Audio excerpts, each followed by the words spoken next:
सभी को बहुत बहुत बधाई। स्वाधीनता दिवस हमारे लिए पराधीनता से मुक्ति का त्यौहार है। कई पीढ़ियों के ज्ञात और अज्ञात स्वतंत्रता सेनानियों के संघर्ष से हमारी आज़ादी का सपना साकार हुआ था। उन सभी ने त्याग व बलिदान के अनूठे उदाहरण प्रस्तुत किए। उनके शौर्य और पराक्रम के बल पर ही आज हम और आप आज़ादी की सांस ले रहे हैं। मैं उन सभी अमर सेनानियों की पावन स्मृति को श्रद्धापूर्वक नमन करता हूँ।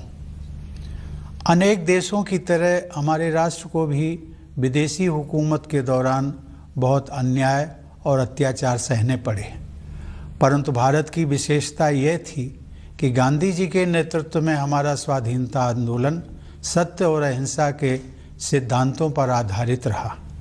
उन्होंने तथा अन्य सभी राष्ट्र नायकों ने भारत को औपनिवेशिक शासन से मुक्त करने का मार्ग तो दिखाया ही, साथ ही राष्ट्र के पुनर्निर्माण की रूपरेखा भी प्रस्तुत की। उन्होंने भारतीय जीवन मूल्यों और मानवीय गरिमा को पुनः स्थापित करने के लिए भी भरपूर प्रयास किए। अपने गणतंत्र की विगत 75 वर्षों की यात्रा पर जब हम नज़र डालते हैं तो हमें यह गर्व होता है कि हमने प्रगति पथ पर काफ़ी लंबी दूरी तय कर ली है। गांधी जी ने हमें यह सिखाया है कि गलत दिशा में तेज़ी से कदम बढ़ाने से अच्छा है कि सही दिशा में धीरे ही सही लेकिन सधे हुए कदमों से आगे बढ़ा जाए। अनेक परंपराओं से समृद्ध भारत के सबसे बड़े और जीवंत लोकतंत्र की अद्भुत सफलता को विश्व समुदाय सम्मान के साथ देखता है। प्यारे देशवासियों, हाल ही में संपन्न टोक्यो ओलंपिक में हमारे खिलाड़ियों ने अपने शानदार प्रदर्शन से देश का गौरव बढ़ाया है। भारत ने ओलंपिक खेलों में अपनी भागीदारी के 121 वर्षों में सबसे अधिक मेडल जीतने का इतिहास रचा है। हमारी बेटियों ने अनेक बाधाओं को पार करते हुए खेल के मैदानों में विश्व स्तर की उत्कृष्टता हासिल की है। खेल कूद के साथ साथ जीवन के हर क्षेत्र में महिलाओं की भागीदारी और सफलता में युगांतरकारी परिवर्तन हो रहे हैं। उच्च शिक्षण संस्थानों से लेकर सशस्त्र बलों तक, प्रयोगशालाओं से लेकर खेल के मैदानों तक हमारी बेटियां अपनी अलग पहचान बना रही हैं। बेटियों की इस सफलता में मुझे भविष्य के विकसित भारत की झलक दिखाई देती है। मैं हर माता पिता से आग्रह करता हूं कि वे ऐसी होनहार बेटियों के परिवारों से शिक्षा लें और अपनी बेटियों को भी आगे बढ़ने के अवसर प्रदान करें। पिछले साल की तरह महामारी के कारण इस वर्ष भी स्वतंत्रता दिवस समारोह बड़े पैमाने पर नहीं मनाए जा सकेंगे, लेकिन हम सबके हृदय में हरदम भरपूर उत्साह बना हुआ है। हालांकि महामारी की तीव्रता में कमी आई है, लेकिन कोरोना वायरस का प्रभाव अभी समाप्त नहीं हुआ है।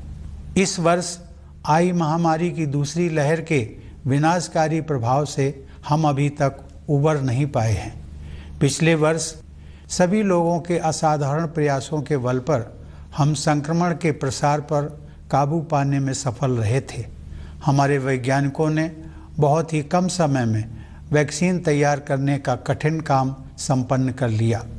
इसलिए इस वर्ष के आरंभ में हम सब विश्वास से भरे हुए थे, क्योंकि हमने इतिहास का सबसे बड़ा टीकाकरण अभियान शुरू कर दिया था। फिर भी कोरोना वायरस के नए रूपों और अन्य अप्रत्याशित कारणों के परिणाम स्वरूप हमें दूसरी लहर का भयावह प्रकोप झेलना पड़ा।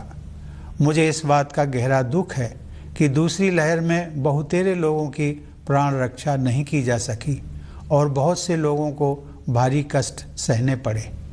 यह अभूतपूर्व संकट का समय था। मैं पूरे देश की ओर से आप सभी पीड़ित परिवारों के दुख में बराबर का भागीदार हूँ। यह वायरस एक अदृश्य व शक्तिशाली शत्रु है, जिसका विज्ञान द्वारा सराहनीय गति के साथ सामना किया जा रहा है। हमें इस बात का संतोष है कि इस महामारी में हमने जितने लोगों की जानें गंवाई हैं, उससे अधिक लोगों की प्राण रक्षा कर सके हैं।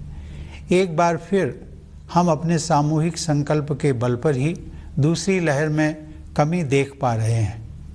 हर तरह के जोखिम उठाते हुए हमारे डॉक्टरों, नर्सों, स्वास्थ्य कर्मियों, प्रशासकों और अन्य कोरोना योद्धाओं के प्रयासों से कोरोना की दूसरी लहर पर काबू पाया जा रहा है। कोविड की दूसरी लहर से हमारी सार्वजनिक स्वास्थ्य सेवाओं के बुनियादी ढांचे पर बहुत दबाव पड़ा है। सच तो यह है कि विकसित अर्थव्यवस्थाओं समेत किसी भी देश का बुनियादी ढांचा इस विकराल संकट का सामना करने में समर्थ सिद्ध नहीं हुआ। हमने स्वास्थ्य व्यवस्था को मजबूत बनाने के लिए युद्ध स्तर पर प्रयास किए। देश के नेतृत्व ने इस चुनौती का डटकर सामना किया। केंद्र सरकार के प्रयासों के साथ साथ राज्य सरकारों, निजी क्षेत्र की स्वास्थ्य सुविधाओं, गैर सरकारी संगठनों तथा अन्य समूहों ने सक्रिय योगदान किया। इस असाधारण अभियान में कई देशों ने उदारता से अनिवार्य वस्तुएं उसी तरह साझा की जैसे भारत ने बहुत से देशों को दवाइयाँ, उपकरण और वैक्सीन उपलब्ध कराई थी। इस सहायता के लिए मैं विश्व समुदाय का आभार प्रकट करता हूँ।